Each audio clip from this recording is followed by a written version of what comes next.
These are just, I mean, huge shell piles.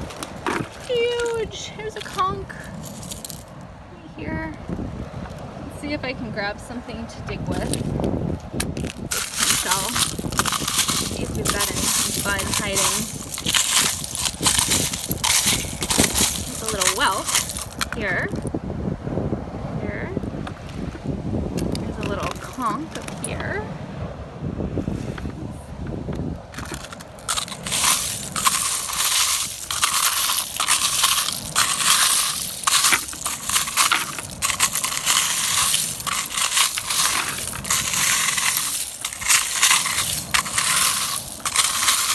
This is a very stinky pile, though, I'll tell ya. Oh, here's a tulip. Here's a turkey wing.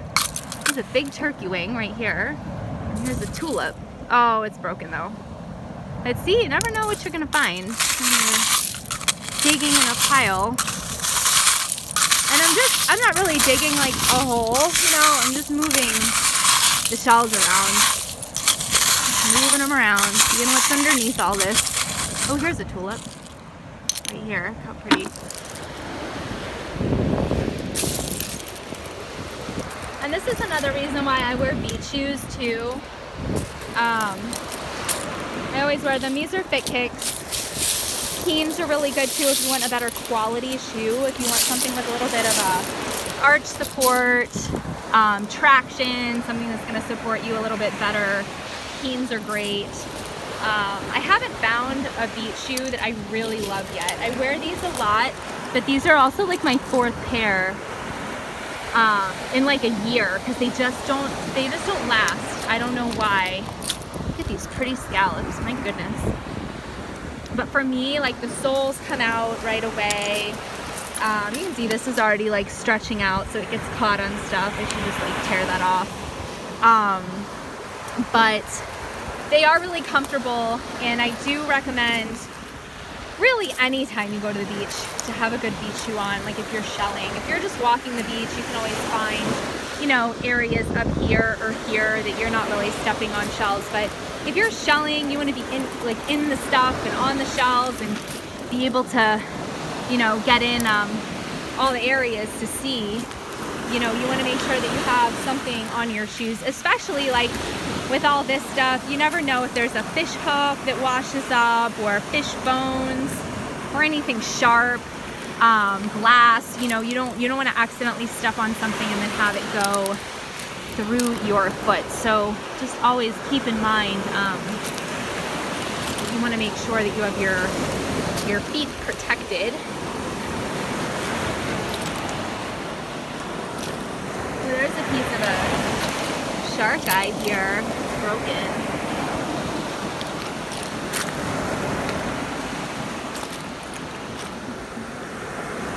Oh, here's a pretty sea whip. Look at this one. There's a yellow one. We don't find yellow ones, or at least I don't find yellow ones often. And then there's a purple one. So that's really cool. Look at that. Neat, right?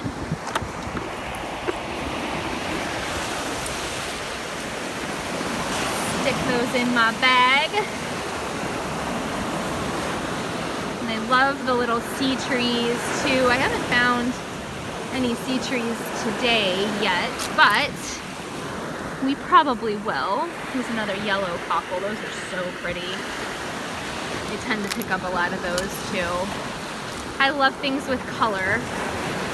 You know, the color always catches my eye. I mean, even just the pieces, I'll see them and I'll go after something orange before I go after anything else. You can see the birds are just having like a field day with all of the stuff washed up. It's like literally like a sushi buffet for them.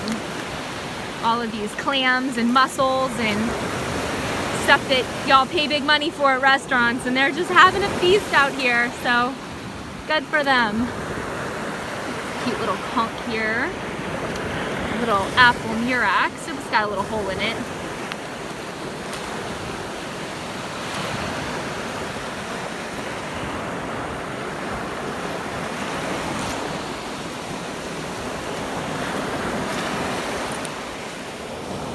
Here's another little sea whip.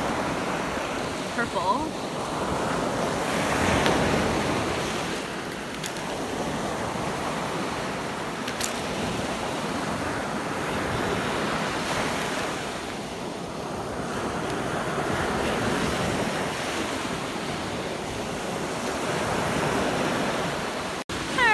guys, I hope that you enjoyed this super fun episode this week on the Virtual Shelling Network. I absolutely appreciate you guys so much, and I am very grateful to have all of your support and know that you guys absolutely love the Virtual Shelling Network. Some of you have also given me some referrals, so from the bottom of my heart, thank you so much. If you ever have any feedback for me, please know that I do appreciate that so much. And until next time, have a shell-tastic week. I'll see you again soon. Bye-bye.